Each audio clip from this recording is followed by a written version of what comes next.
نحمده ونصلي على رسوله الكريم اما بعد فاعوذ بالله من الشيطان الرجيم بسم الله الرحمن الرحيم رب اشرح لي صدري ويسر لي امري واحلل عقدة من لساني يفقهوا قولي. ایک دفعہ درود شریف پڑھ لیجیے.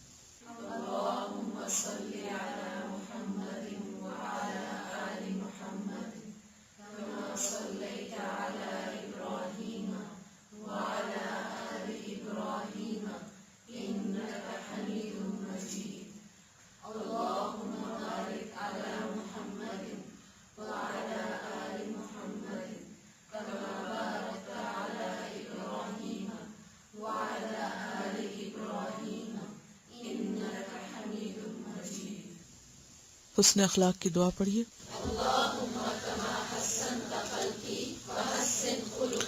دوسری دعا بھی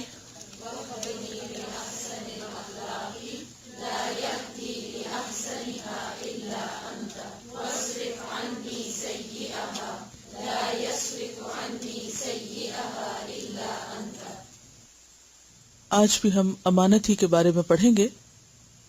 حدیث نمبر 65 عن خولة الأنصارية رضي الله عنها قالت سمعت النبي صلى الله عليه وسلم يقول إن رجالا يتخوزون في مال الله بغير حق فلهم النار يوم القيامة رواه البخاري. سیدہ خولہ الانصاریہ رضی اللہ عنہا سے روایت ہے کہ میں نے رسول اللہ صلی اللہ علیہ وسلم کو فرماتے ہوئے سنا بلا شبہ کچھ لوگ اللہ کے مال میں ناجائز تصرف کرتے ہیں، پس ایسے لوگوں کے لیے قیامت کے دن جہنم کی آگ ہے. اس حدیث کو حضرت خولہ نے روایت کیا ہے. حضرت خولہ جیسے کہ ان کے نام سے یہاں ظاہر ہے کہ یہ انصاری خاتون ہیں، یعنی مدینہ منورہ سے ہیں. ان کا نام خولہ اور کنیت ام شریک تھی. یہ قبیلہ سلیم سے تھی. ان کا نسب نامہ کچھ یوں ہے: خولہ بنت حکیم بن امیہ بن حارثہ. ان کا نکاح حضرت عثمان بن مظعون سے ہوا جو بہت رتبے کے صحابی تھے. حضرت عثمان بن مظعون نے جب وفات پائی جنگ بدر کے بعد تو حضرت خولہ نے دوسرا نکاح نہیں کیا. صحیح بخاری کی ایک روایت میں آتا ہے کہ انہوں نے اپنے آپ کو حضور صلی اللہ علیہ وسلم کے لیے پیش بھی کیا تھا. حضرت صلی اللہ علیہ وسلم سے 15 احادیث انہوں نے روایت کی ہیں. اسد الخامہ میں ان کے بارے میں آتا ہے. اسد الغابہ صحابہ کے حالات کے بارے میں ایک کتاب ہے کہ وہ ایک نیک خاتون تھی، اور مسند میں ہے کہ تصوم النہار و تقوم اللیل، دن کو روزہ رکھتی اور رات کو عبادت کرتی تھی.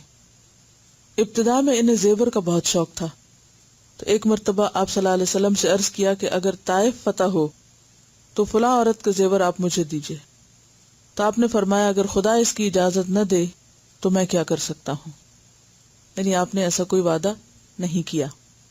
بہرحال ان سے جو حدیث روایت ہے وہ حدیث امانت کے بارے میں ہے، اور یہ امانت مالی امانت ہے.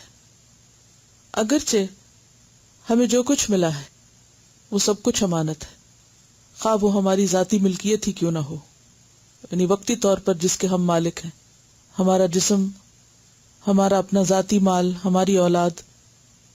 لیکن اس کے ساتھ ساتھ وہ ذمہ داریاں جو دوسروں نے ہمارے سپرد کی ہوں وہ بھی امانت ہے، خواہ وہ کوئی عہدہ ہو، کوئی کرنے کا کام ہو، یا پھر مالی امور سے متعلق ہو. یعنی اگر کہیں پر کوئی شخص بیت المال کا ذمہ دار ہے، یعنی لوگ اپنے صدقہ خیرات جہاں جمع کراتے ہیں وہ ان کا منتظم ہے، اور پھر وہ اس مال کو اس طرح نہیں خرچ کرتا جیسے کرنا چاہیے، یعنی اللہ تعالیٰ نے اس کے بارے میں جو حدود بتائی ہیں ان حدود کا خیال نہیں رکھتا، یا پھر یہ کہ لوگ جس مقصد کے لیے دیتے ہیں، جس کام کے لیے دیتے ہیں، وہ کام ان سے نہیں لیتا، تو یہ تمام امور ناجائز تصرف میں آتے ہیں. یعنی حدود اللہ کی پرواہ کیے بغیر یا لوگوں کی مرضی کی پرواہ کیے بغیر اپنی مرضی سے اللہ کے مال کو جو اس کے پاس امانت ہے ادھر ادھر خرچ کر دینا، یہ ناجائز تصرف میں آتا ہے۔ تصرف کا مطلب ہوتا ہے استعمال۔ تو ایسا کرنا انسان کے لیے وبال جان ہے۔ جیسے کہ آپ کو معلوم ہے کہ اس کام کا اجر و ثواب بھی بہت ہے، یعنی وہ شخص جو بیت المال کا ذمہ دار ہو اور وہ اس کی حفاظت کرے اور اس مال کو حق کے ساتھ جمع کرے اور حق کے ساتھ خرچ کرے، تو اس کے لیے اتنا ہی اجر ہے گویا اس نے اپنے مال میں سے کچھ صدقہ کیا ہو۔ یعنی خواہ مال دوسروں کا تھا، لیکن چونکہ وہ ذمہ دار تھا، اس نے اس میں محنت کی، کام کیا، تو اس محنت کی وجہ سے اور اس کے اس ذمہ داری کی درست ادائیگی کی وجہ سے وہ بہت بڑے اجر و ثواب کا مستحق ہو جاتا ہے۔ جو کچھ وہ اپنے ہاتھ سے نکال کے دیتا ہے، جمع کرتا ہے، رکھتا ہے، گنتا ہے، سمیٹتا ہے، حفاظت کرتا ہے، پھر جہاں خرچ کرنا چاہیے وہاں خرچ کرتا ہے، تو یہ ساری کوشش اس کی جو اللہ کے مال میں یا دین کے کام میں لگتی ہے، اس کے لیے بے پناہ اجر و ثواب کا باعث بنتی ہے۔ اس کے لیے ایسا ہی اجر ہے گویا اس نے اپنی جیب سے کچھ فی سبیل اللہ خرچ کیا ہے۔ لیکن اس کے ساتھ ساتھ جہاں اجر بڑا ہے وہاں اس معاملے میں کوتاہی اور سستی اور وہ کرنا جو نہیں کرنا چاہیے، وہ انسان کے لیے بہت بڑی مصیبت کا باعث بھی ہے۔ اور وہ کیا ہے کہ آپ نے فرمایا کہ کچھ لوگ اللہ کے مال میں ناجائز تصرف کرتے ہیں، بس ایسے لوگوں کے لیے قیامت کے دن جہنم کی آگ ہے۔ اور اسی طرح اگر کسی شخص کے پاس مال ہے اور وہ اس کو ناجائز جگہوں پہ خرچ کرتا ہے، حرام کے کاموں میں خرچ کرتا ہے، مثلا رشوت دیتا ہے یا پھر اور کسی غلط مقصد کے لیے استعمال کرتا ہے، تو اس پر بھی انسان کا حساب ہوگا۔ انسان خواہ مال خود اپنی محنت سے کمائے تو بھی وہ اس کا پورا پورا مالک نہیں ہے، وہ اس کے خرچ میں مکمل طور پر با اختیار نہیں ہے۔ اسلام نے مال کے بارے میں انسان کو واضح ہدایات دی ہیں، حلال اور حرام کی تعلیمات بالکل واضح ہیں، الحلال بین والحرام بین، اور اس میں کوئی شک کی بات نہیں۔ کس کس ذریعے سے آپ مال حاصل کر سکتے ہیں اور کہاں کہاں آپ خرچ کر سکتے ہیں، اس کے بارے میں ہمیں واضح تعلیم دی گئی ہے۔ تو ناجائز آمدنی ہو خواہ یا ناجائز جگہ پر خرچ کرنا، دونوں کے بارے میں پوچھ ہوگی۔ بلکہ قیامت کے دن ابن آدم کے قدم میدان حشر سے ٹل نہ سکیں گے جب تک کہ وہ اس بات کا جواب نہ دے کہ اس نے مال کہاں سے کمایا اور کہاں پر خرچ کیا۔ قرآن پاک کی ایک آیت ہمیں واضح طور پر بتاتی ہے کہ ہم اپنی جان اور مال کے خود مالک نہیں ہیں۔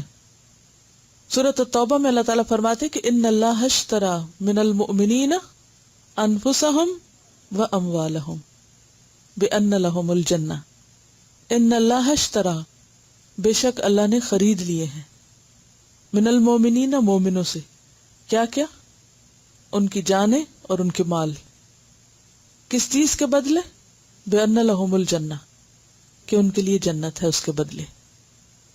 جسم اگرچہ ہمارا ہے، اس پر ہمارا نام لگا ہوا ہے، لیکن ہم اسے اپنی خواہش نفس یا اپنی مرضی کے مطابق استعمال نہیں کر سکتے۔ اس میں ہمیں دیکھنا ہوگا کہ ہمارے رب کی مرضی کیا ہے، وہ کیا چاہتا ہے کہ ہم اپنی طاقتوں سے، اپنی صلاحیتوں سے کیا کام لیں۔ اسی طرح خواہ ہم خون پسینہ ایک کر کے مال کمائیں، لیکن اس میں کلی طور پر اپنی مرضی نہیں کر سکتے۔ یہ دونوں ہی چیزیں انسان کو بہت محبوب بھی ہیں۔ اپنا آپ بھی بہت پیارا ہوتا ہے، اسی لیے انسان ہر تکلیف سے، ہر ناگوار چیز سے اپنے آپ کو بچاتا ہے، اور مال بھی بہت عزیز ہوتا ہے، جیسے کہ قرآن پاک اس پر گواہ ہے، وَإِنَّهُ لِحُبِّ الْخَيْرِ لَشَدِيدٌ۔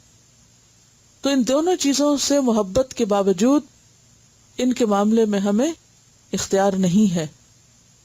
اگرچہ وقتی طور پہ اللہ نے اختیار دیا ہے، لیکن جب ہم اپنے اختیار کو سرنڈر کر دیتے ہیں اور ان چیزوں پر اللہ کا اختیار بتاتے ہیں کہ جیسے وہ چاہے گا میں ویسا کروں گی، تو یہی چیز اللہ تعالیٰ کو پسند ہے۔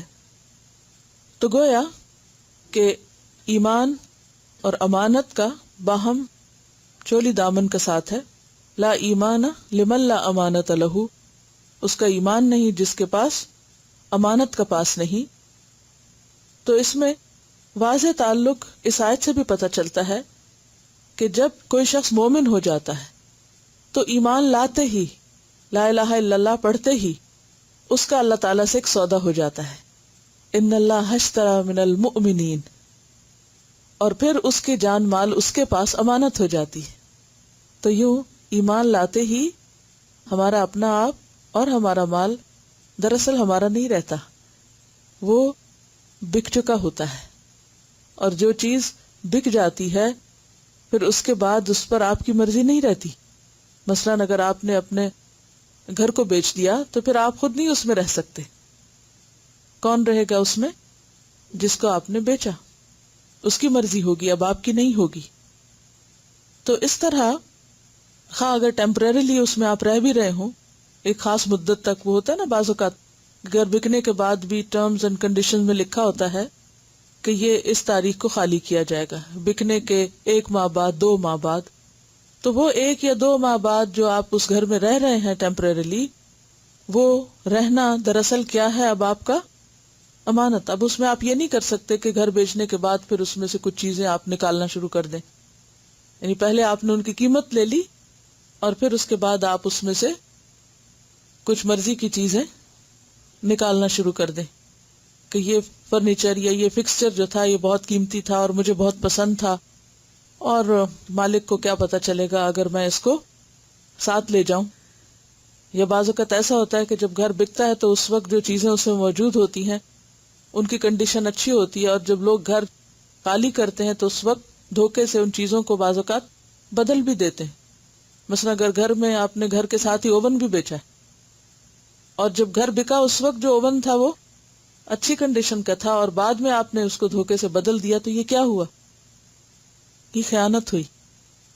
اب بندوں کے ساتھ تو انسان ایسی دھوکے بازی کر سکتا ہے، ایسی خیانت کر سکتا ہے، لیکن اللہ کے ساتھ نہیں کر سکتا، کیونکہ وہ تو سب کچھ جانتا ہے، عالم الغیب والشہادہ. تو حسن اخلاق میں 2 چیزیں ہیں. ایک ہے ذاتی اخلاق جس کا تعلق صرف آپ کی اپنی ذات سے ہے، اور ایک ہے اجتماعی اخلاق. حسن اخلاق صرف ذاتی اخلاق کا نام نہیں ہے، بلکہ اس میں اجتماعی اخلاق جب تک درست نہ ہو حسن اخلاق نہیں ہوتا. اور اجتماعی اخلاق کیا ہے؟ کہ آپ کے وہ معاملات جو دوسرے انسانوں سے متعلق ہیں، وہ طے شدہ باتیں، یعنی وہ چیزیں جو آپ نے دوسروں کے ساتھ طے کی ہیں، دوسروں کے ساتھ آپ نے معاہدہ کیا ہے، وہ بھی اس میں شامل ہو جاتی ہیں. یعنی بعض چیزیں آپ کی ٹوٹلی پرسنل ہوتی ہیں، لیکن بعض چیزوں میں آپ جب دوسروں کے ساتھ مل جل کر رہتے ہیں تو ان کے کچھ حقوق آپ پر اور کچھ آپ کے ان پر عائد ہوتے ہیں، اور ان میں باہم ایک دوسرے کے ساتھ معاہدہ ہوتا ہے. اب مثال کے طور پر نکاح کیا ہے؟ ایک معاہدہ ہے. اس موقع پر جو ٹرمز اینڈ کنڈیشنز طے ہوتی ہیں وہ کیا ہیں؟ وہ بھی ایک طرح سے امانت ہے. پھر اسی طرح کوئی کاروبار مل کے کرتے ہیں تو اس میں جو ٹرمز اینڈ کنڈیشنز طے ہوتی ہیں وہ بھی ایک امانت ہو جاتی ہیں. اور اسی طرح باقی تمام معاملات میں، مثلاً آپ کہیں پر جاب کرتے ہیں تو اس جاب کی جو ٹرمز اینڈ کنڈیشنز ہیں وہ سب کیا ہیں؟ آپ کے اوپر امانت ہے کہ آپ ان کو فلفل کریں گے، جس کے عوض آپ کو پیسے دیے جائیں گے. اور اگر آپ اس میں کام چوری کر رہے ہیں تو دراصل کیا کر رہے ہیں؟ خیانت کر رہے ہیں.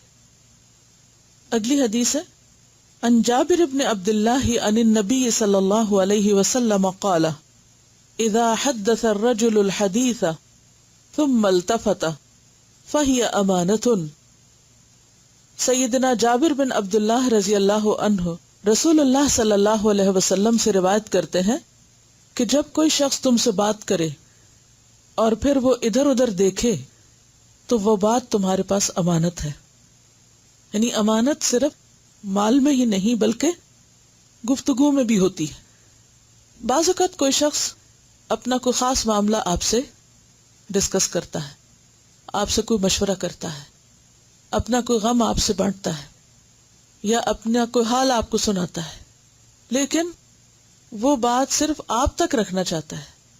وہ یہ نہیں پسند کرتا کہ وہ بات کسی اور کو بتائی جائے. بعض اوقات وہ زبان سے بول کر آپ کو کہتا ہے کہ میری یہ بات آپ کے پاس امانت ہے، یہ بات آگے نہ کریں. اور بعض اوقات وہ اپنے جیسچر سے بتاتا ہے، انداز سے بتاتا ہے. مثلا بات کرتے وقت اگر وہ دائیں یا بائیں دیکھے کہ کوئی اور سن تو نہیں رہا تو یہ بھی انڈرسٹوڈ ہے، اس کو بھی امانت سمجھا جائے گا کہ جب خواہ اس نے منہ سے بول کر نہیں کہا لیکن اس کے انداز سے آپ کو پتا چل گیا کہ وہ کیا چاہتا ہے. وہ یہ چاہتا ہے کہ اس کی بات کسی اور تک نہ جائے، لہٰذا وہ بھی آپ کے پاس امانت ہو گئی. اسی طرح ایک اور حدیث میں آتا ہے المستشار مؤتمن، جس سے مشورہ کیا جاتا ہے وہ امانت دار ہوتا ہے. کس طرح؟ دو طرح. نمبر ایک یہ کہ وہ اپنے علم اور اخلاص کے ساتھ، یعنی اپنے علم اور اخلاص کی بنیاد پر دوسرے کو صحیح مشورہ دے جو اس کے لیے بہتر ہو، خواہ وہ اس کے اپنے خلاف ہی کیوں نہ بات جاتی. بعض اوقات ہم ایک اچھا مشورہ کسی کو دے سکتے ہیں لیکن صرف اس لیے نہیں دیتے کہ وہ ناراض ہو جائے گا یا شاید ہمارا مشورہ اس کو پسند نہ آئے، لہٰذا ہم اس کو وہ مشورہ دیتے ہیں جو اس کو اچھا لگے. لیکن کسی کو بھی ایسا مشورہ دینا جو اس کی پسند کا ہو لیکن اس کے لیے بہتر نہ ہو تو یہ کیا ہوگا؟ کیسے خیانت ہوگی؟ ثابت کریں خیانت اس کو. غلط مشورہ کیوں خیانت ہے؟ اس کی خیر خواہی کے خلاف. اس کی خیر خواہی کس میں ہے؟ کہ صحیح بات اس کو بتائی جائے اور آپ کو لگتا ہے کہ وہ قبول نہیں کرے گا، تو ایسی صورت میں آپ کا فرض کیا بنتا ہے کہ بھلے وہ قبول نہ کرے لیکن آپ اس کو صحیح بات بتائیں.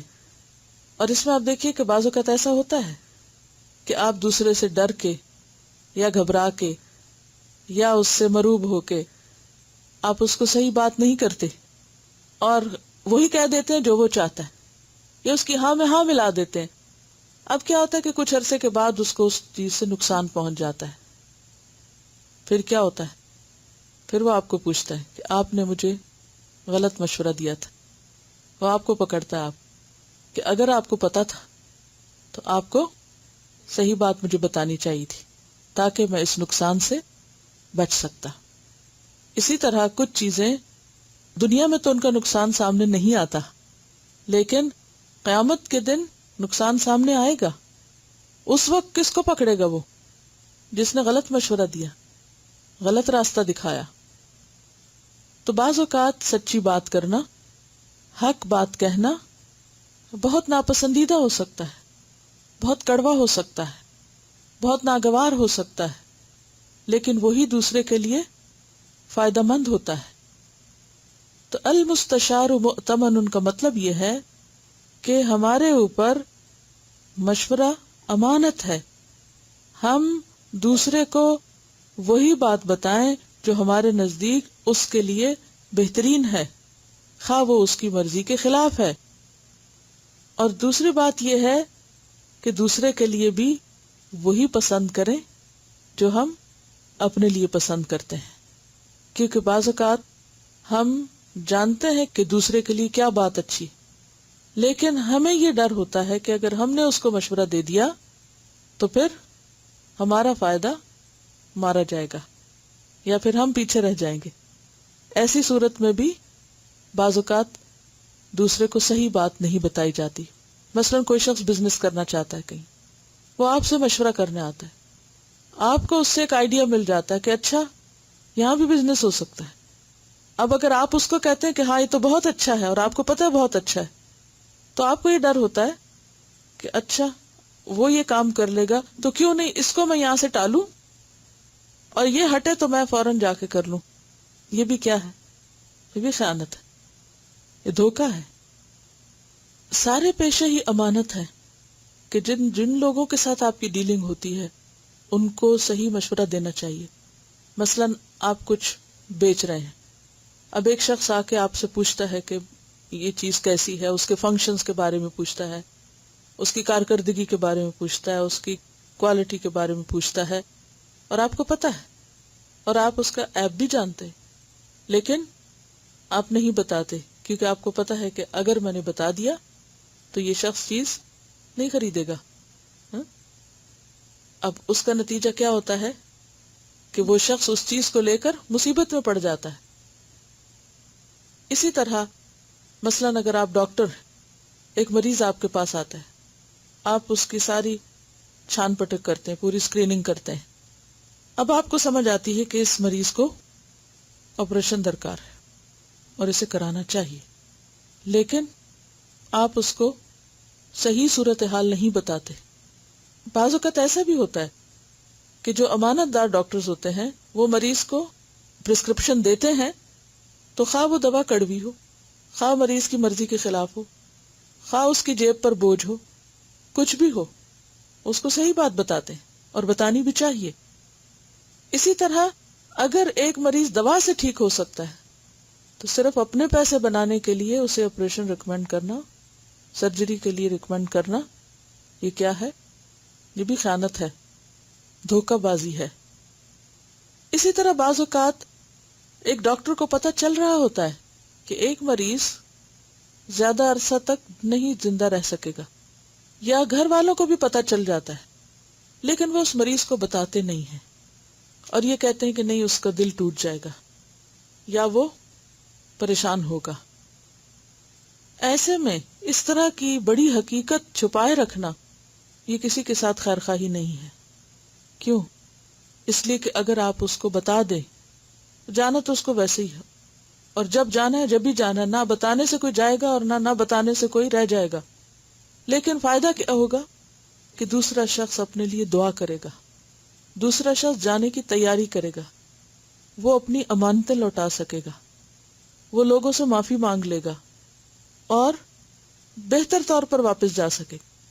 لیکن جب ہم دوسرے کو اصل حقیقت سے آگاہ نہیں کرتے اور صرف اس لیے نہیں بتاتے کہ اگر بتا دیے تو پھر ہماری شامت آئے گی اور وہ ہمیں ستائے گا یا تنگ کرے گا یا اس کا ڈپریشن ہمیں دیکھنا پڑے گا، تو ہماری بھلائی اسی میں ہے کہ نہ بات کرو اور نہ ہی اپنے لیے کوئی پریشانی مول لو. تو کسی کی بھی خیر خواہی اور امانت کی ادائیگی کا حق یہی ہے کہ انسان وہی کرے جو اپنے لیے چاہتا ہے، یعنی کسی کے ساتھ بھی معاملہ کرتے وقت وہی چیز سامنے رکھے جو وہ اپنے لیے پسند کرتا ہے.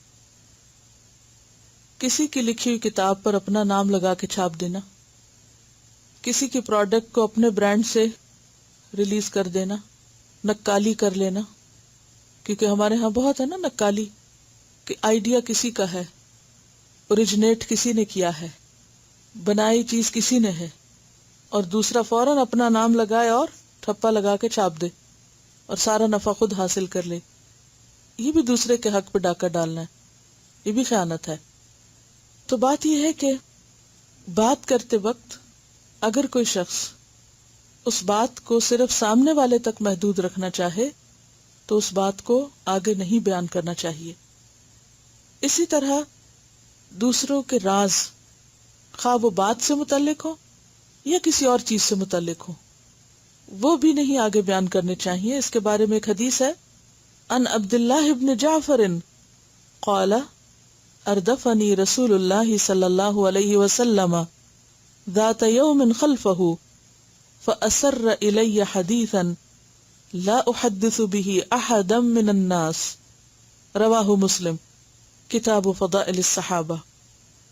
سیدنا عبداللہ بن جعفر رضی اللہ عنہ کہتے ہیں کہ رسول اللہ صلی اللہ علیہ وسلم نے ایک دن مجھے اپنے پیچھے بٹھایا، یعنی سواری پر، ردیف کہتے ہیں پیچھے بیٹھنے والا، کہ رسول اللہ صلی اللہ علیہ وسلم نے ایک دن مجھے اپنے پیچھے بٹھایا اور آہستہ سے ایک بات فرمائی جس کو میں کسی سے بیان نہ کروں گا. یعنی آہستہ سے بیان کرنے کا مطلب کیا تھا کہ صرف وہی سن سکیں. تو اس سے آپ اندازہ لگائیں کہ صحابہ کرام کے اندر امانت کا کتنا پاس تھا، کہ آپ نے نہیں کہا کہ اچھا یہ بات کسی کو نہیں بتانا، کیونکہ ہر بات بول کر نہیں کہی جا سکتی. بعض باتیں اگر کوئی شخص ہمیں اشارے سے کہہ رہے تو اس کا مطلب ہے کہ بھری محفل میں نہیں کہنا چاہتا، تو اس کے اشارے کو بھی راز رکھنا چاہیے. لیکن عموماً لوگ امانت کا پاس نہ رکھ کے کیوں خوش ہوتے ہیں؟ کیونکہ کسی کا بھی راز پاس ہونا یا کسی کے بارے میں کچھ ایسی بات معلوم ہونا جو دوسروں کو نہیں، اس شخص کو اہم بنا دیتا ہے. تو اپنی اہمیت جتانے کے لیے بعض اوقات لوگ ایسے کام کرتے ہیں، یعنی رازوں میں خیانت کرتے ہیں۔ پھر اسی طرح بعض اوقات کوئی بات ایک بند کمرے میں ہوتی ہے اور اس کا مطلب کیا ہوتا ہے کہ یہ بات جتنے لوگوں کے بیچ میں ہو رہی ہے اس سے باہر نہیں جانی چاہیے۔ مثلاً اگر کسی بند کمرے میں کوئی میٹنگ ہو رہی ہے تو کسی کو باہر سے کان لگا کے سننا نہیں چاہیے، اور اگر اس مجلس میں کچھ لوگ ہیں تو انہیں وہاں سے اٹھ کر وہ بات کسی اور سے نہیں کرنی چاہیے۔ کچھ باتیں تو ایسی ہوتی ہیں کہ جو اوپنلی ہوتی ہیں، لیکن کچھ باتیں ضرورت کے تحت جن کا سب سے کوئی مقصد نہیں، تعلق نہیں اور سب کے فائدے کی نہیں، اور اس میں کچھ لوگوں کی یا کسی کاز کی مصلحت ہے اور لوگ اس کو دوسروں سے ہٹ کر الگ بیٹھ کے کر رہے ہیں، تو ایسی باتوں کو بھی کہیں اور ذکر نہیں کرنا چاہیے، کیونکہ حدیث میں آتا ہے کہ المجالس بالامانہ، اور ایک اور جگہ پر آتا ہے المجالس بالامانات، کہ مجلسیں بھی راز ہوتی ہیں، مجلسیں بھی امانت ہوتی ہیں۔ مثلاً آپ دیکھتے ہیں کہ آپ کے گھر میں آپ کے شوہر یا بھائی یا بیٹے مختلف کام کرتے ہیں، کوئی کسی آفس میں جاب کرتا ہے، کوئی کسی فیکٹری میں کام کرتا ہے، کوئی کسی اور جگہ پر ہے، کوئی کہیں بزنس کر رہا ہے، تو عموماً کیا ہوتا ہے؟ کیا گھر آ کر وہ ساری بات آپ سے کرتے ہیں؟ ہر بات آپ کو بتاتے ہیں؟ کیوں نہیں بتاتے؟ ایسا کرنا کیوں بد اخلاقی میں شامل ہے؟ کیونکہ وہ جو وہاں کی باتیں ہوتی ہیں، جو کسی خاص مثلا فیکٹری میں کوئی کام کر رہا ہے یا کسی خاص آفس میں کام کر رہا ہے، تو ان کا تعلق گھر کی زندگی سے نہیں ہے۔ کیوں؟ اس لیے کہ بعض اوقات وہ باتیں وہاں سے نکل کر جب آؤٹ آف دا پلیس کوٹ ہوتی ہیں تو دوسرا شخص سمجھ بھی نہیں پاتا، یا بعض اوقات اس ادارے کی مصلحت کے خلاف ہوتی ہیں، کیونکہ باہر بیٹھا ہوا شخص پوری سچویشن کو سمجھتا ہی نہیں، اس کو پوری بات پتہ ہی نہیں۔ تو جب ہم اس میں سے کچھ حصہ جا کر کوٹ کرتے ہیں تو ہو سکتا ہے کہ اس کے دل میں وہاں کے بارے میں، اس ورک پلیس کے بارے میں کچھ غلط فہمیاں پیدا ہو جائے، اس کا امیج خراب ہو جائے۔ تو ایسی صورت میں یہ چیزیں بھی امانت میں شامل ہیں، اور بلا ضرورت غیر متعلق لوگوں سے ڈسکس نہیں کرنی چاہیے۔ اسی طرح بعض اوقات کوئی مجلس ایسا امانت تو نہیں ہوتی بظاہر، کیونکہ اس میں کوئی راز کی بات ہو رہی، مثلاً اس وقت کا یہ لیکچر آپ بھی سن رہے ہیں اور دنیا کے کسی کونے میں بیٹھ کر جہاں انٹرنیٹ کنیکشن ہے کوئی بھی شخص سن سکتا ہے، تو یہ مجلس راز نہیں ہے، لیکن پھر بھی راز ہے۔ اور وہ کیا ہے کہ یہاں جو بات جیسے کی گئی ہے، جس کانٹیکس میں کی گئی ہے، اس کو اس کے ساتھ کوٹ کیا جائے، یہ نہیں کہ اس کا ایک حصہ لے لیا جائے یا کوئی بات بیچ میں سے اڑا لی جائے اور اس کو مس کوٹ کیا جائے۔ یہ بھی خیانت ہوتی ہے، یہ بھی مس لیڈنگ ہوتی ہے، کیونکہ جب آؤٹ آف کانٹیکس کوئی بات کی جاتی ہے تو وہ معنی نہیں دیتی جو اس کا اصل معنی ہے۔ اور یہ صرف کسی علم کی مجلس سے متعلق نہیں، اگر آپ اللہ کی کتاب کے ساتھ بھی یہ کریں گے تو خیانت ہوگی۔ مثلاً قرآن مجید کی آیتوں کو ہر قسم کے لوگ اپنی مرضی کے مطابق یا خلاف کوٹ کرتے رہتے ہیں۔ اب سنو، قرآن پاک میں لکھا ہوا لا تقربوا الصلاۃ وانتم سکارا، اب اگر کوئی شخص وانتم سکارا کو کوٹ نہ کرے اور صرف پہلے حصے کو لے، لا تقربوا الصلاۃ کے نماز کے تو قریب ہی نہ جاؤ، یہ قرآن میں لکھا ہے، تو کیا ہوگا؟ بالکل الٹ مطلب ہوگا۔ اسی طرح احادیث کا معاملہ بھی ہے، اسی طرح تاریخی واقعات بھی ہیں۔ تو تمام چیزوں کو جس حیثیت میں وہ ہیں اس حیثیت کے مطابق ہی بیان کرنا چاہیے، اس کے خلاف بیان کیا جائے تو یہ بھی خیانت ہو جاتی ہے، اور بعض اوقات فائدے کی بجائے نقصان دیتی ہے۔ بعض چیزیں بظاہر وقتی طور پر ہمیں نقصان دہ نظر نہیں آتی، لیکن ایک بات ہمیشہ یاد رکھیے کہ جس چیز سے اللہ سبحانہ و تعالیٰ نے منع کر دیا اس میں کوئی خیر ہو ہی نہیں سکتی، ہو ہی نہیں سکتی۔ اور مثلاً جھوٹ ہے، وقتی طور پر اگر انسان جسٹیفائی کرتا ہے، کوئی جھوٹ بولنے کے لیے اپنے آپ کو منا لیتا ہے کہ اس کا اتنا اور اتنا اور اتنا فائدہ ہے، لیکن اللہ کے نزدیک وہ چیز فائدہ مند نہیں ہے. ہو سکتا ہے وقتی طور پر نظر آئے بھی، لیکن الٹیمیٹلی کہیں نہ کہیں اس کا نقصان ضرور ظاہر ہو کر رہے گا. اور بعض اوقات فائدہ ہوتا بھی ہے، جیسے شراب کے بارے میں آتا ہے کہ یسألونک عن الخمر قل فیہما اسم کبیر ومنافع للناس، کہ اس میں بہت بڑا گناہ بھی ہے اور کچھ فائدے بھی ہیں. تو بعض اوقات ایک حرام چیز کے کچھ وقتی یا جزوی کوئی فائدے ہو بھی سکتے ہیں، لیکن اس کے نقصان، جیسے کہ شراب کے بارے میں فرمایا اسمہما اکبر من نفعہما، اس کے نفع یا فائدے سے کہیں زیادہ بڑے. اسی طرح عام روزمرہ زندگی میں کھیل کود کے مواقع پر جس میں بظاہر کسی کا کوئی بڑا فائدہ یا نقصان نظر نہ بھی آئے، چیٹنگ سے کام لینا یا دھوکہ دینا، یہ بھی خیانت میں شامل ہوتا ہے. اس کے بارے میں ایک سٹوری ہے ایک پلیئر کی. A true tale of integrity. A while back, there was a story about Ruben Gonzalez, who was in the final match of his first professional racquetball tournament. He was playing the perennial champion for his first shot at a victory on the pro circuit. At match point in the fifth and final game, Gonzalez made a super kill shot into the front corner to win the tournament. The referee called it good, and one of the linemen confirmed the shot was a winner. But after a moment's hesitation, Gonzalez turned and declared that his shot had skipped into the wall, hitting the floor first. As a result, the serve went to his opponent, who went on to win the match. Ruben Gonzalez walked off the court. Everyone was stunned.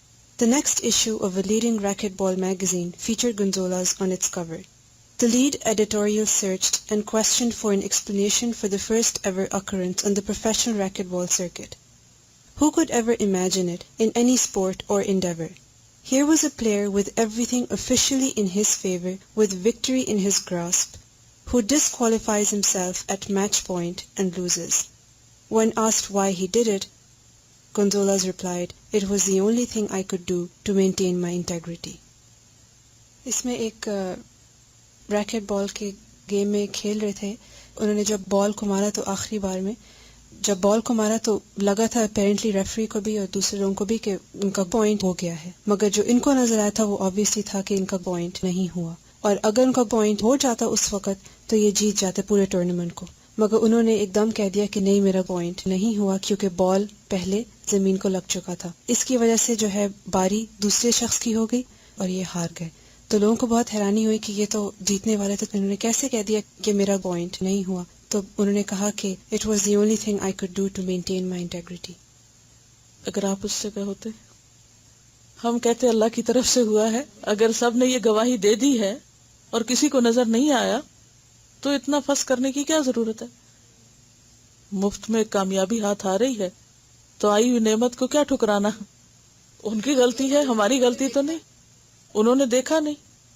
یعنی کیسی کیسی انسان justification خود کو دے کر ایک ناجائز چیز کو جائز کر لیتا اپنے لیے، لیکن اپنا ضمیر تو بتاتا ہے نا.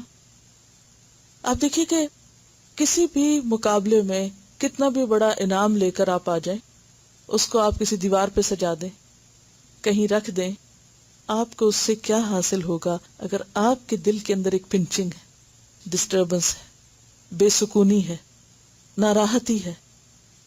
وہ تو دیوار پہ لٹکا تو دیوار کو فائدہ دے رہا ہے، آپ کو تو کچھ نہیں دے رہا. لیکن انسان اس چھوٹے سے فرق کو سمجھ نہیں پاتا اور ضمیر کے اوپر بوجھ بڑھاتا چلا جاتا ہے. چاہے باہر سے ہمیں کوئی نہ بھی فتویٰ دے، ہمارا دل جانتا ہوتا ہے کیا صحیح اور کیا غلط ہے، اور جس کا ضمیر زندہ ہوتا ہے وہی دراصل امانت برت سکتا ہے. اسی لیے کہا گیا دین کے معاملات میں بھی استفت قلبک، اپنے دل سے فتویٰ لو، ولو افتوک، خواہ لوگ تم کو فتویٰ دے بھی دیں. یعنی ایک چیز جو آپ کے لیے ناجائز ہے، اگر سارے لوگ مل کے کہیں نہیں نہیں جائز ہے، کر لو کر لو، کچھ نہیں ہوتا، کیا فرق پڑتا ہے، تو بھی کیا ہے وہ ناجائز ہے، کیونکہ آپ کا دل کہہ رہا ہے کہ وہ جائز نہیں. اور اس کی بہترین مثال حضرت عمر رضی اللہ تعالیٰ عنہ کے دور میں جب وہ رات کو گشت کر رہے تھے تو انہوں نے ایک گھر کے پاس سے گزرتے ہوئے سنا کہ ایک بچی اپنی ماں کو کہہ رہی ہے کہ دودھ میں پانی نہ ملاؤ، امیر المومنین نے منع کیا ہے.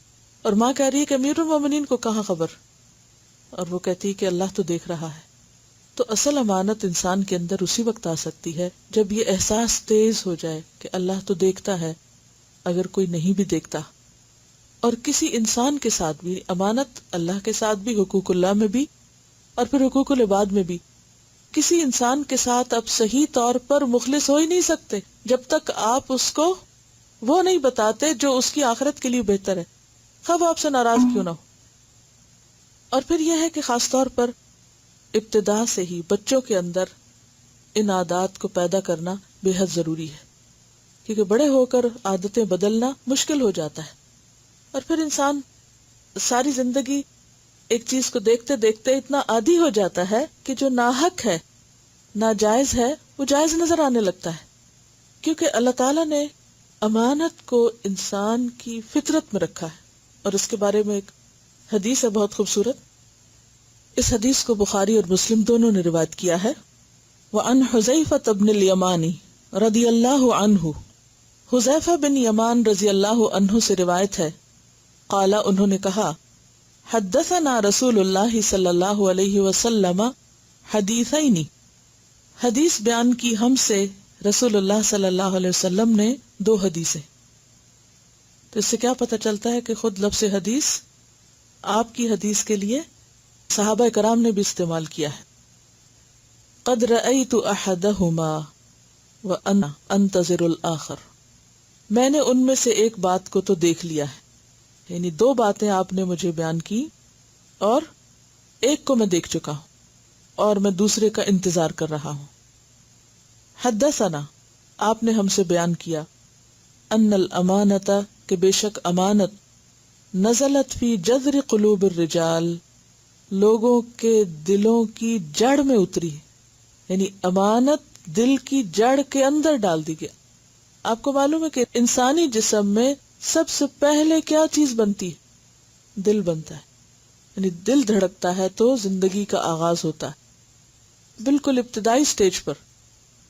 اور پھر جب وہ بن ہی رہا ہوتا ہے تو اس کی جو جڑیں ہیں، ابتدا میں جیسے خون کی نالیاں ہیں، تو خون کی نالیاں کیسے نظر آتی ہیں؟ جیسے روٹس ہوں، جڑوں کی طرح. تو اللہ سبحانہ تعالیٰ نے امانت کو لوگوں کے دلوں کی جڑ میں اتارا ہے. یعنی پہلی چیز ہے جو انسان کے اندر انگرین کر دی گئی، رکھ دی گئی، فطرت میں ہے.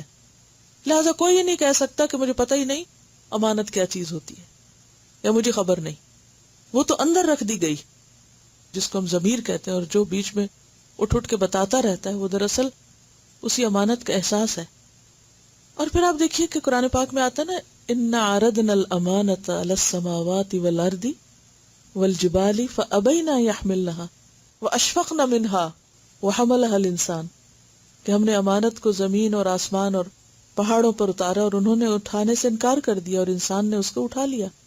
تو انسان کی پیدائش اور انسان کی جو تخلیق ہے اس کے آغاز میں ہی اس کے اندر اس کی سینس رکھ دی جاتی ہے. دیٹ از دیئر، پروگرامنگ ساتھ ہی ہے. کیونکہ بہت امپورٹنٹ اور بہت ہی جسے کہتے ہیں غیر معمولی چیز ہے کہ جس کے بغیر ایک اچھی زندگی کا تصور بھی نہیں ہو سکتا. کیونکہ امانت کوئی ایسی چیز نہیں کہ ایک لبادہ جو آپ اپنے اوپر اوڑھ لیں تو آپ الامین اور الصادق بن جائیں. یعنی یہ صرف کسی ظاہری اوڑھنے کا نام نہیں، یہ کسی لبادے کا نام نہیں، یا اوپر سے ٹھونسنے کا نام نہیں، بلکہ یہ کیا ہے؟ اندر سے اگنے کا نام ہے، اندر سے اٹھنے کا نام ہے.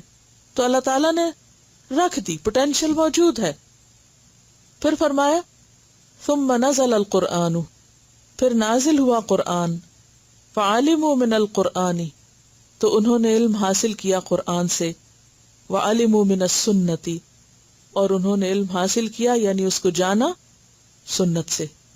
یعنی امانت کو قرآن اور سنت نے مزید نکھار کے واضح کر کے انسان کے سامنے رکھ دیا. ثم حدثنا عن رفع الامانت، پھر آپ نے ہمیں امانت کے اٹھ جانے کا ذکر کیا.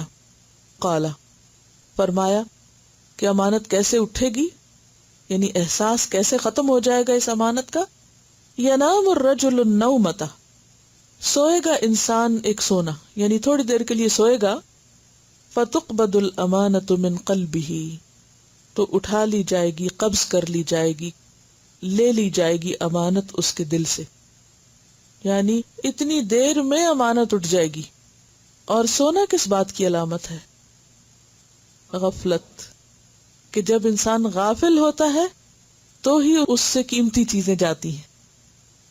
تو یہ انسان کے پاس اللہ کی طرف سے ملنے والا قیمتی ترین سرمایہ ہے، دولت ہے، جس کو غفلت، بے حسی اور کسی چیز کے بارے میں سنجیدہ نہ ہونا وہ کیا کرتا ہے؟ ختم کر دیتا ہے.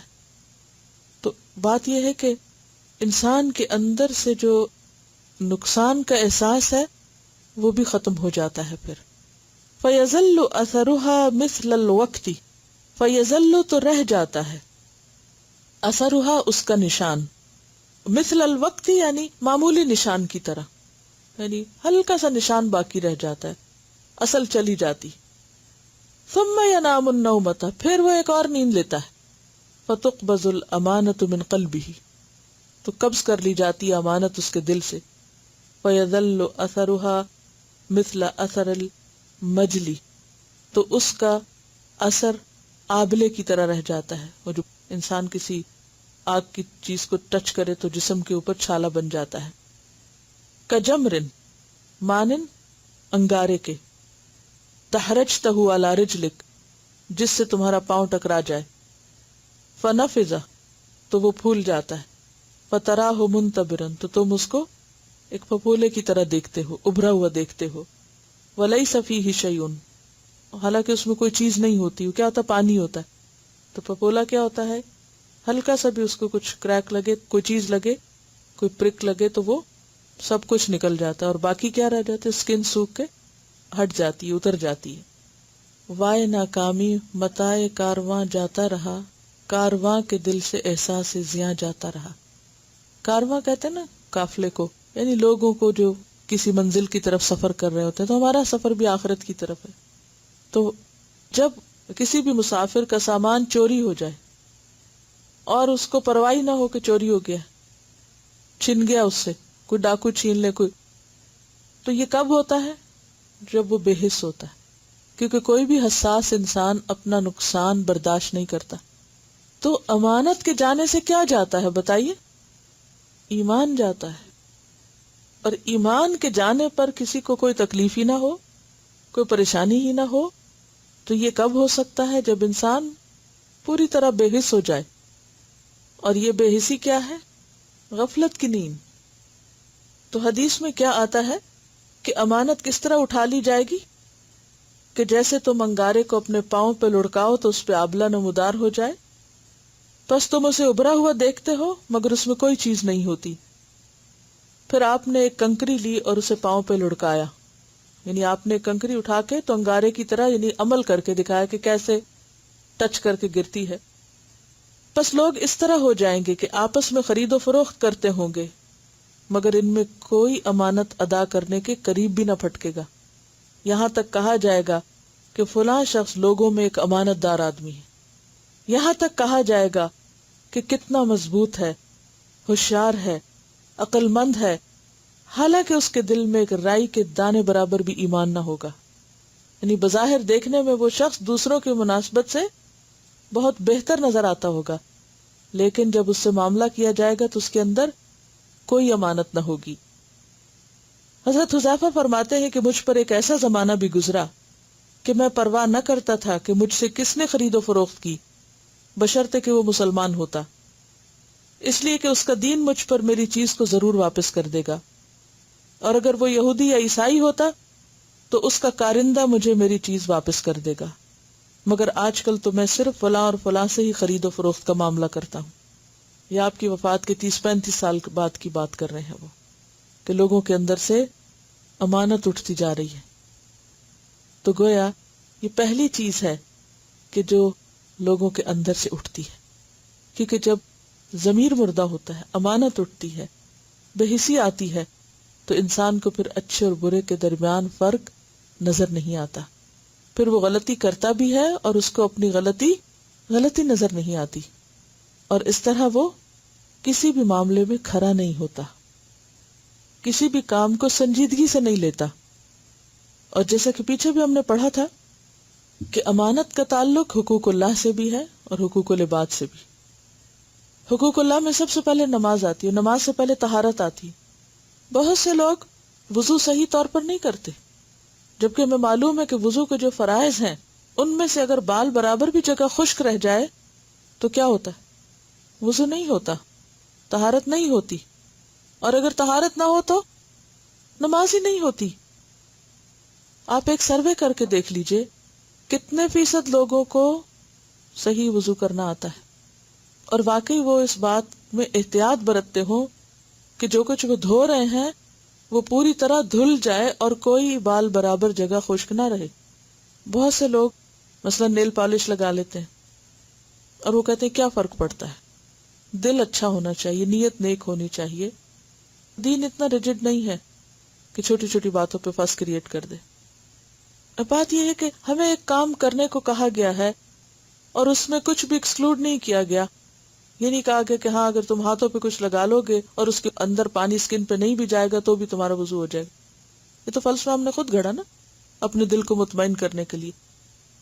اور یہ مطمئن اسی وقت ہوتا ہے جب ہم اپنے ضمیر کو تھپکا کے سلا دیتے ہیں، بس بس ٹھیک ہے کچھ نہیں ہوتا، میری نیت جتنی صاف ہے. اور اوپر سے شیطان آ کے ہمیں بہت مطمئن کر دیتا ہے کہ ہاں دیکھو تو تم فلاں اور فلاں سے کتنے اچھے ہو، فلاں کے اندر تو یہ بات بھی نہیں اور وہ بھی نہیں، لہذا تم اگر یہ اتنی چھوٹی سی بات کر بھی لوگے تو اس سے کوئی فرق نہیں پڑتا. پھر نماز کی باری آتی، کتنے لوگوں کو رکوع اور سجدہ صحیح طور پہ کرنا آتا ہو. فرائض کا معاملہ ہے.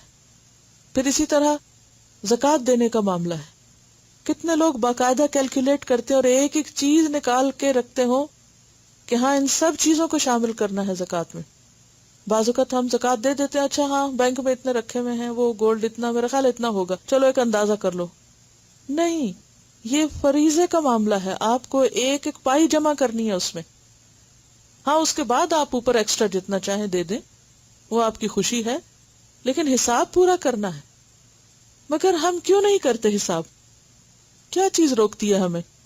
مال جمع کرنے کا شوق ہے لیکن اس کو حساب کر کے اللہ کے راستے میں زکوٰۃ نکالنے کا شوق کیوں نہیں؟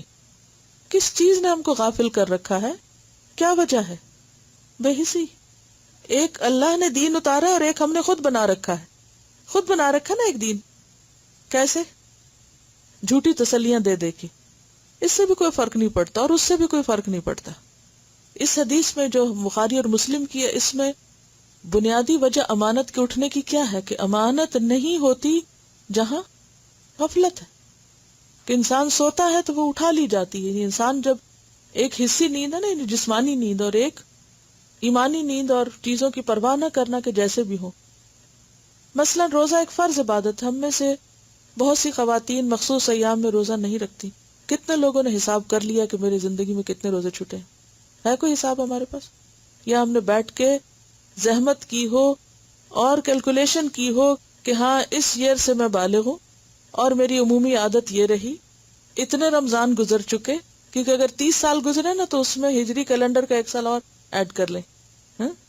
اتنا ایکوریٹلی حساب بیٹھ کے کریں کہ اب تک کیا کچھ چھوڑا ہے، اس کو رکھنا ہے تو رکھ سکتے ہیں، یا اس کا کفارہ دینا ہے، یا اس کا کیا کرنا ہے، تو فریضہ ہے، وہ تو ہمارے سر پہ لٹکا ہوا ہے. لیکن اس معاملے میں بھی بے حسی ہے. کیا مجھ پہ حج فرض ہے یا نہیں؟ بہت سے لوگ اس بات کو جاننے کی بھی زحمت نہیں کرتے کیونکہ ان کو کرنے کا کوئی پروگرام ہی نہیں. ہمیں بہت سی اور مجبوریاں اور ذمہ داریاں نظر آتی ہیں، لیکن یہ فریضہ ہے. کیوں نہیں جاننا چاہتے کہ ہم اس کیٹیگری میں فال کرتے ہیں یا نہیں جن پہ فریضہ ہے؟ وائی؟ کیا روکے ہوئے ہم کو؟ ہم کرنا نہیں چاہتے تو ہم جاننا بھی نہیں چاہیں گے، کیونکہ جب ہمیں یہ احساس ہو کہ یہ کرنا ہے تو پھر ہم فوری طور پر معلومات حاصل کرنا شروع کر دیتے ہیں. یہ تو ہے فرائض کا معاملہ. اسی طرح حقوق کے معاملے میں بھی بہت سی چیزیں ہم کیوں نہیں جاننا چاہتے؟ کیونکہ ہم کرنا نہیں چاہتے. تو یہ تمام چیزیں امانت سے تعلق رکھتی ہیں، خواہ وہ معاملہ حقوق اللہ کا ہو یا وہ معاملہ حقوق العباد کا ہو. ان کو ویسا ادا کرنا جیسا وہ ہے، یعنی ایک اور اہم چیز یہ ہے کہ بعض اوقات ہم ادا بھی کر رہے ہوتے ویسا نہیں کرتے. جیسے ہم فرائض کی ابھی بات ہوئی, نماز ویسے نہیں ادا کرتے جیسے کرنی چاہیے, وقت کی پابندی ہے, طہارت کی ہے, یا رکوع سجود کی بات ہے. اسی طرح اگر کوئی ہمارے پاس امانت رکھ دے, کوئی چیز, کوئی کتاب کسی نے رکھی, کوئی مال رکھا, تو اس کو بھی کیسے واپس کرنا چاہیے؟ اسی طرح واپس کرنا چاہیے جیسے وہ لی گئی. یہ نہیں کہ اس کے لاپرواہی میں اس کو ضائع کر دیا جائے, توڑ پھوڑ دیا جائے یا گم کر دیا جائے. اس کے بارے میں ایک روایت میں آتا ہے کہ آپ صلی اللہ علیہ وسلم نے صفوان سے زرہیں لی تھی جب طائف کا غزوہ ہوا تھا, اور امانت دی تھی, اور اس شرط پر لی تھی کہ اگر کچھ کم ہو گیا, کیونکہ جنگ کا معاملہ ہے نا, اب کوئی کم ہو گیا, کوئی اٹھا کے لے گیا, جنگ میں کس قدر بھگدڑ ہوتی, تو میں پوری واپس کروں گا. جب جنگ ختم ہوئی اور آپ اس کو زریں واپس کرنے لگے تو اس میں کچھ کم تھی, تو آپ نے کہا کہ میں اس کو پورا کر کے تمہیں دوں گا. تو صفوان نے کہا اس کی ضرورت نہیں, کیونکہ میرا اب دل بدل چکا ہے کہ میں مسلمان ہو چکا ہوں. یعنی وہ اسلام لا چکے تھے, تو وہ تو پھر ایک طرح سے فریضہ بنتا ہے نا کہ جب آپ اس دین پر ہیں تو آپ بھی اللہ کے لیے کچھ کریں. اسی طرح آپ نے ایک مرتبہ کسی سے اونٹ لیا تو واپسی پر اس کو اس سے بہتر اونٹ لوٹایا. یعنی آپ اپنی امانتوں کے ادا کرنے میں کس قدر کانشیس تھے. ایک اور موقع پر جو پچھلے ہفتے بھی ذکر کیا تھا کہ آپ صلی اللہ علیہ وسلم نے کسی سے اونٹ کا سودا کیا. اونٹ کی قیمت زیادہ تھی لیکن مالک کو پتا نہیں تھا. بیچنے کے بعد جب وہ پچھتایا تو انہی کے گروہ میں سے کہا کسی عورت نے کہ جس شخص نے تم سے سودا کیا ہے وہ بہت روشن چہرے والا ہے, وہ تمہیں دھوکہ نہیں دے گا. اور واقعی آپ صلی اللہ علیہ وسلم نے رات کو ان لوگوں کو کھانا بھی بھجوایا, اور اس اونٹ کی جو اصل قیمت بنتی تھی وہ قیمت بھی مزید بھجوائی, جو کہ اس وقت معلوم نہیں تھی. حالانکہ سودا طے ہونے کے بعد کوئی باؤنڈ نہیں ہوتا, پیسے ادا ہو گئے. دین میں بھی کیا آتا ہے کہ دو جو خرید و فروخت کرنے والے ہیں وہ اس وقت تک باؤنڈ ہیں جب تک کہ وہ آپس میں اکٹھے ہیں. جب سودا طے ہو جائے, قیمت ادا ہو جائے اور وہ الگ الگ جدا ہو جائے, معلوم یہ تفرقہ یعنی تفرقہ ہو جائے, تو پھر اس کے بعد کوئی باؤنڈ نہیں ہے. اب آپ ویسے تو قانونی طور پر باؤنڈ نہیں تھے, لیکن جب آپ کو پتا چلا کہ نہیں اس شخص نے لا علمی کی وجہ سے مجھے کم قیمت میں چیز فروخت کی ہے, تو آپ نے اس کی قیمت پتا کر کے واپس بھجوائی اس کو. ہم میں سے کتنے لوگ ہیں جو ان سنتوں کی پیروی کرتے ہوں. پھر اسی طرح ایک اور موقع پر آپ صلی اللہ علیہ وسلم نے کسی کے ساتھ کوئی سودا طے کیا اور اس کو کھجوریں دینے کے لیے کہا. جب آپ گھر تشریف لائے تو پتا چلا کہ وہ کھجوریں نہیں ہیں. آپ نے اس شخص کو بتایا کہ کچھ اس طرح معاملہ ہو گیا, تو اس نے کہا میرے ساتھ دھوکا ہو گیا, میرے ساتھ دھوکا ہو گیا. لوگوں نے منع کیا کہ تم ایسی بات نہیں کہو. آپ نے فرمایا نہیں, اس کو کہنے دو, اس کو کہنے دو. یعنی یہ نہیں تھا کہ آپ نے جان بوجھ کے ایسا کیا تھا. بعض اوقات ایسا ہوتا نا کہ آپ کسی ٹیکسی پہ بیٹھ کے چل پڑتے ہیں کہیں, جب وہاں پہنچتے ہیں اور آپ کو پورا یقین ہوتا ہے کہ آپ کے بیگ میں $100 ہیں, 20 اس کو دے دیں گے, لیکن جو ہی آپ بیگ کھولتے ہیں تو کیا ہوتا ہے, پیسے نہیں ہوتے. وہ آپ کو بھول چکا ہوتا ہے کہ آپ نے کسی کو دے دیے تھے, یا وہ کسی بچے نے اٹھا لیے, آپ نے اسے کہا اچھا جاؤ میرے بیگ سے لے لو, اس نے وہاں سے نکال لیے, اور اس وقت اچانک پتا چلا. تو ایسے میں اس کا کیا قصور؟ آپ کی بھول کی سزا اس کو کیوں ملے؟ اور اگر وہ کہے کہ اس شخص نے مجھ سے دھوکا کیا ہے تو کہہ سکتا ہے, تو اس وقت آپ اس سے لڑنا شروع کر دیں کہ نہیں میرا دھوکا نہیں, میں بھول گیا ہوں. تو نہیں, اگر اس کے حق کی حق تلفی ہوئی ہے تو اسے کہنے دو, میری بھول کی سزا مجھے ملنی چاہیے, اس کو تو نہیں ملنی چاہیے. تو بہرحال آپ نے لوگوں کو منع کیا کہ نہیں تم اس کو کچھ نہیں کہو, وہ جو کہہ رہے اس کو کہنے دو. اور آپ نے ان کھجوروں کا بندوبست کیا اور اس کو اس کا حق دلوایا. تو یہ ہے کہ کسی کا بھی حق ہو, خواہ اپنے سے بڑا ہو یا چھوٹا ہو, کوئی بھی ہو, اس کا حق اس کو دینا لازم ہے, اور یہی امانت کی ادائیگی ہے. ایک اور حدیث سے ہمیں پتہ چلتا ہے کہ پل صراط پر کچھ لوگ بہت تیزی سے گزر رہے ہوں گے, کوئی بجلی کی تیزی سے, کوئی ہوا کی تیزی سے, کوئی پانی کی تیزی سے, اور کوئی چل کے آ رہا ہوگا. تو وہاں پر امانت اور رحم کھڑے ہو جائیں گے لوگوں کو روکنے. اچھا تم جا رہے ہو, جانے دیتے ہیں تمہیں, رک جاؤ ذرا. اگر امانت ادا نہیں کی تو وہ کھڑے ہو جائیں گے وہاں, اور وہ لوگوں کو آگے جانے سے روکیں گے, جانے نہیں دیں گے. کیوں کاٹا تھا ہمیں, صلہ رحمی کیوں نہیں کی تھی, رشتوں کو کیوں کاٹا تھا؟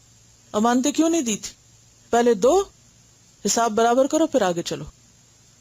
پھر اسی طرح یہ ہے کہ نہ صرف یہ کہ دوسروں کی جو ہمارے پاس امانتیں ہیں ان کو لوٹانا چاہیے، یہ بھی ذمہ داری میں شامل ہوتا ہے کہ جب کسی کو امانت دی جائے تو اس کی اہلیت بھی دیکھی جائے. نبی صلی اللہ علیہ وسلم نے فرمایا جب امانت ضائع کی جانے لگے تو قیامت کا انتظار کرو. جب امانت ضائع کی جانے لگے تو قیامت کا انتظار کرو. کسی نے عرض کیا اس کے ضائع کرنے کی کیا صورت ہے؟ فرمایا جب حکومت نالائق کو سپرد کی جائے گی تو یہ دراصل کیا ہے؟ امانت میں خیانت. کہ کوئی ذمہ داری جب کسی کو دی جائے تو یہ ضرور دیکھا جائے کہ وہ اس کو ادا کرنے کے اہل ہے. مثلاً اگر کسی کو پڑھانے کی ذمہ داری دے دی جائے اور وہ شخص جانتا کچھ بھی نہ ہو تو یہ کیا ہے؟ خیانت ہے. کہ آپ نے بچوں کا مستقبل ایک ایسے شخص پر ڈال دیا کہ جو وہ کام جانتا ہی نہیں، تو اس کا نتیجہ کیا ہوتا ہے؟ وہ نسلوں پر اثر انداز ہوتا ہے سب کچھ. تو یہ تمام چیزیں معمولی نہیں ہیں جن کو ہم عام طور پر معمولی سمجھتے ہیں. اللہ تعالیٰ سے دعا ہے کہ وہ ہمیں صحیح معنوں میں امین بنائے اور امانتوں کو ادا کرنے کی توفیق دے اور ہمیں سچا ایمان نصیب کرے. آخر دعوانا ان الحمد للہ رب العالمین. سبحانک اللہم و بحمدک نشہد ان لا الہ الا انت نستغفرک و نتوب الیک.